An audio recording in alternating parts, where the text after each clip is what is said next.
देखिए, शिक्षक के गोद में विकास और विनाश दोनों पलता है। एक शिक्षक चाहे तो राष्ट्र को विकसित बना सकता है और राष्ट्र को विकास भी कर सकता है। एक शिक्षक के गोद में पलता है। लेकिन एक शिक्षक है ही टैलेंट, उसे सभी विषयों का पूर्ण ज्ञान तो नहीं हो सकता, कुछ न कुछ ज्ञान होना चाहिए। हमारे यहाँ लोग टीचर ट्रेनिंग करते हैं। हमने इस बार सोचा कि भाई हमारे यहाँ जो टीचर निकले वो पूर्ण टीचर निकले, तो हमने सीटें भी शुरू कर दिया है। और इसमें बहुधा क्वेश्चन, ज्यादातर क्वेश्चन जो है ना वो आपका जो सब्जेक्ट में है स्पेशल ग्रुप से मिलता है, मोर देन 80% मिल रहा है, एक मैथ छोड़कर। और हम 1 to 5 पढ़ा रहे हैं। सीटेट में क्या पढ़ा रहे हैं? 1 to जेटेड भी आएगा तो उसमें भी हमें ही पढ़ाएगा। हमारी जितनी कैपेसिटी है, हम आईएएस को नहीं पढ़ा सकते भाई, आईपीएस को नहीं पढ़ा सकते, हम जिसमें प्रांगत है उसी में पढ़ा सकते हैं, क्योंकि पढ़ाना इतना आसान काम नहीं है, कला होने की। तो चलिए, हम आज का जो विषय है वो इन्वायरमेंटल स्टडी से बड़ा अच्छा है, पर्यावरण अध्ययन से। तो देखिए, सब ऑब्जेक्टिव टेस्ट क्वेश्चन रहता है, मल्टीपल चॉइस क्वेश्चन, एमसीक्यू, उसको क्या बोलते हैं? एमसी। तो देखिए अभिकिंचन और कारण को इसको ध्यान से पढ़िए, इसको देख लेना। साथियों को ढूंढने केवल हथनियां और बच्चे ही रहते हैं। 14-15 साल बाद झुंड छोड़ते हैं और अकेले रहते हैं। निम्नलिखित में से सही उत्तर को चुनिए।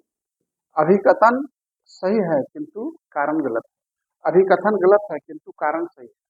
दोनों अभिकथन कारण सही है एवं कारण अभिकथन की सही व्याख्या करता है।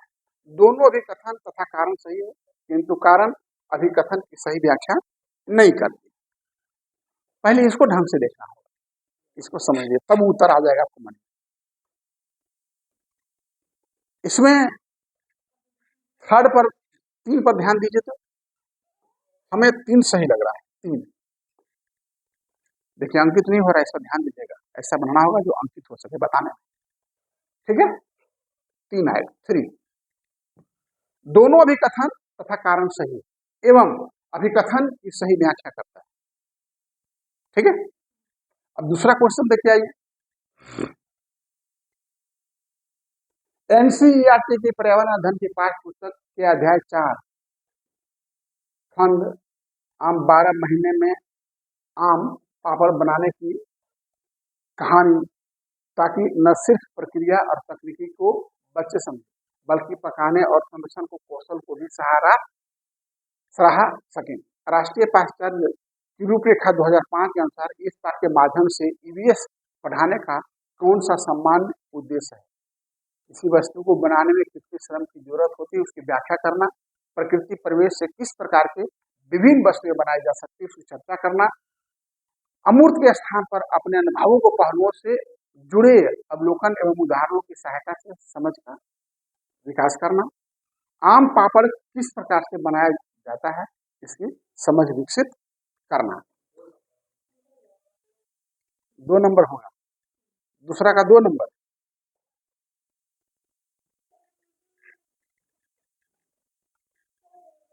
आ जाइए 3 नंबर में आप। क्यों? अमूर्त के स्थान पर अपने अनुभवों को पहलुओं से जोड़ने वाला, ये तो मूर्त रूप में है ना, अमूर्त रूप में उदाहरण में सहायता से समझ का विकसित करता है। क्या करता है?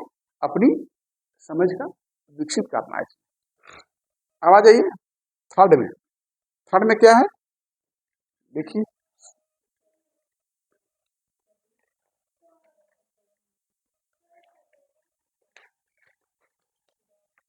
थर्ड में क्या है?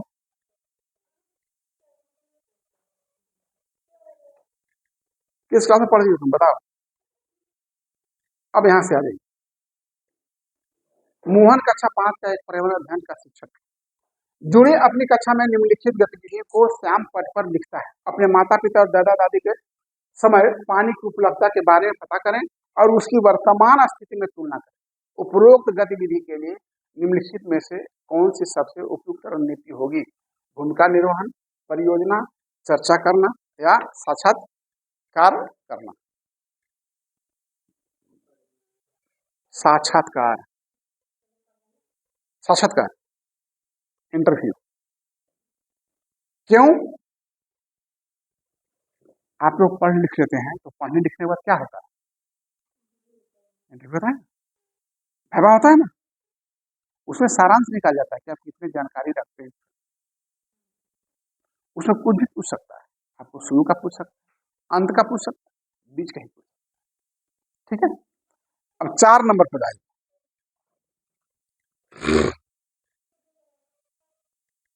अर्चना कक्षा 4 की एक पर्यावरण अध्ययन की शिक्षिका है। वह अपनी कक्षा में बच्चों को 2 समूह बनाती है और विद्यालय में यूनिफॉर्म होनी चाहिए या नहीं, इस विषय पर वाद विवाद करती है। अर्चना ने अपनी कक्षा में वाद विवाद क्यों कराया? निम्नलिखित में से कौन सा सबसे उपयुक्त कारण सही होगा? क्यों वाद विवाद कराया? वाद विवाद से बच्चों को किसी बात के विभिन्न पहलुओं के बारे में सोचना समझने का मौका मिलता है। कक्षा में बच्चों को अपनी राय रखने के लिए प्रोत्साहन मिलता है। कक्षा में बच्चों को अपने अनुभव साझा करने का अवसर प्राप्त होता है। वाद विवाद से बच्चे अपने साथियों से ज्ञान का आकलन करते हैं। अब इसमें कौन होगा, सब बताइए। चौथा का हमको लगता है 2B। कक्षा में बच्चों को अपनी राय रखने के लिए प्रोत्साहन मिलता है, उसको मोटिवेशन मिलता है। हाँ, मैंने उपयुक्त है, सब सही है, पर इसमें सबसे अच्छा कौन है? यही तो है may be may not be. Question तो ही गड़बड़ाता है, इसमें फेल हो जाता है विद्यार्थी। मे बी में इसमें सबसे उपयुक्त कौन है? सब सही है अपनी जगह, सब अपनी जगह सही, लेकिन उपयुक्त कौन है, सबसे अच्छा कौन है? हाँ जी। अब आ जाइए 5वां में।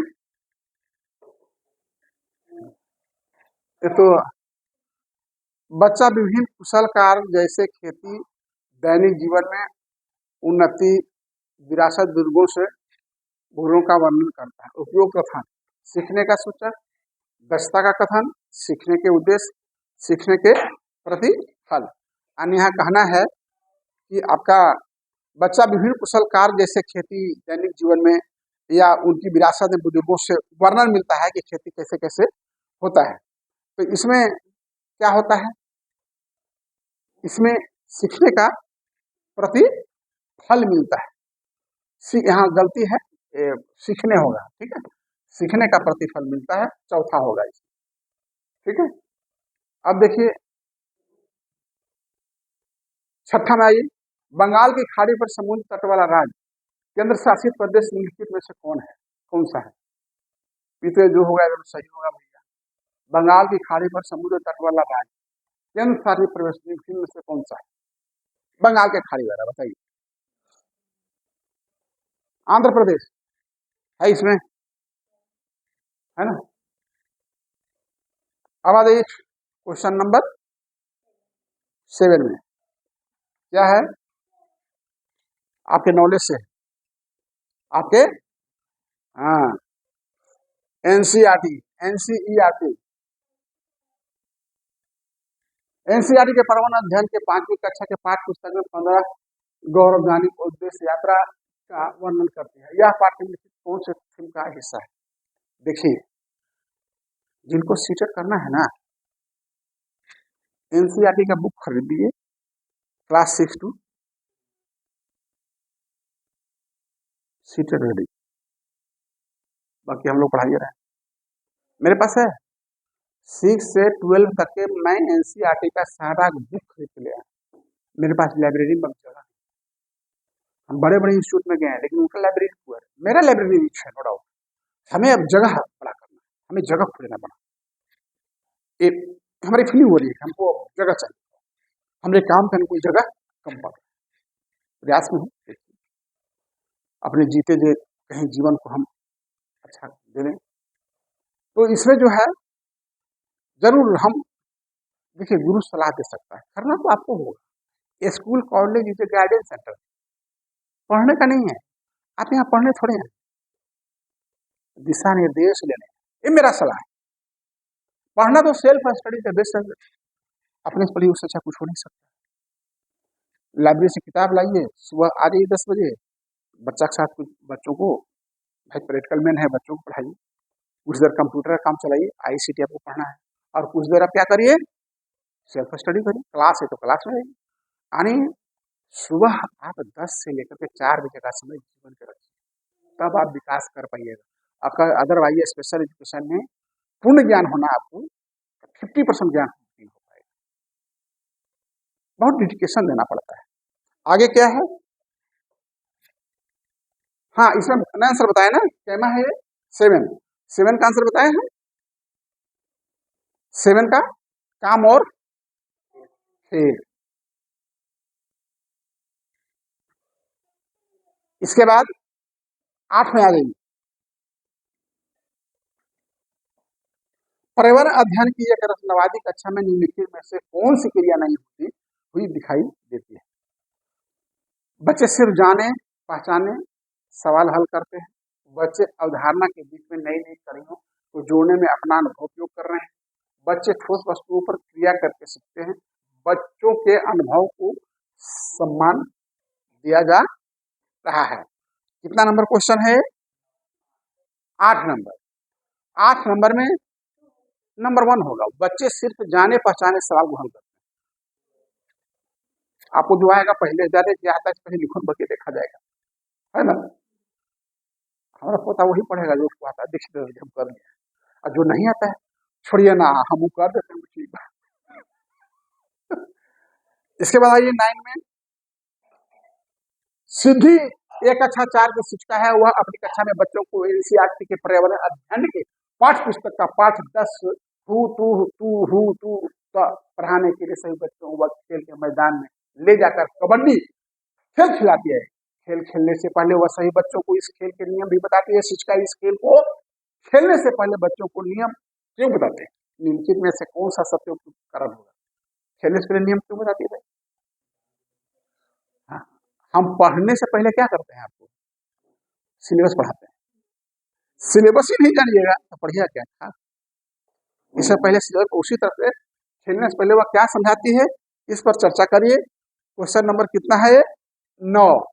तो क्वेश्चन नंबर 9 है ना, तो क्वेश्चन नंबर 9 इसमें आ जाइए, नंबर 3 ए बी और सी, ए बी और, है ना, बच्चों को वह बच्चों का ध्यान इस ओर खींचना चाहती है, खेल की तरह जीवन में हम नियम बनाते हैं ताकि सभी कार्य सही ढंग से किए जा सके, जिससे खेल में नियम से करते हैं। हम सभी समाज में इसी प्रकार के नियमों को बने हैं जिसके द्वारा हम आपस में मतभेद और झगड़ने से सुलझते हैं। तो क्या होगा, तीनों होगा, ए बी सी। अब लास्ट यानी 10 क्वेश्चन में करता हूं, देखिए निम्नलिखित कथनों को पढ़िए एवं सही विकल्प चुनिए। जैव मात्र का जीवाश्म ईंधन दोनों ऊर्जा के परंपरागत स्रोत है। पारंपरिक स्रोत वे हैं जिनका स्वभाव नवीकरण होता है। अब बनिए आपका पारंपरिक स्रोत कौन सा है भाई, 10 का देखिए, 10 का एकदम सही कहा आपने, कौन कहा फर्स्ट, आगे 10 का 1, क्यों 1, ए सही है और आर गलत है, क्योंकि जैव मात्र एवं जीवाश्म ईंधन दोनों ऊर्जा के परंपरागत स्रोत, दोनों बराबर है, और एक चलते आ रहा है बहुत ऊपर से। तो चलिए आज का स्पेशल एजुकेशन क्लास और सीटेट क्लास समाप्त होता है। सभी को नमस्ते, प्रणाम, सलाम, जोहार, जय हिंद, वंदे मातरम।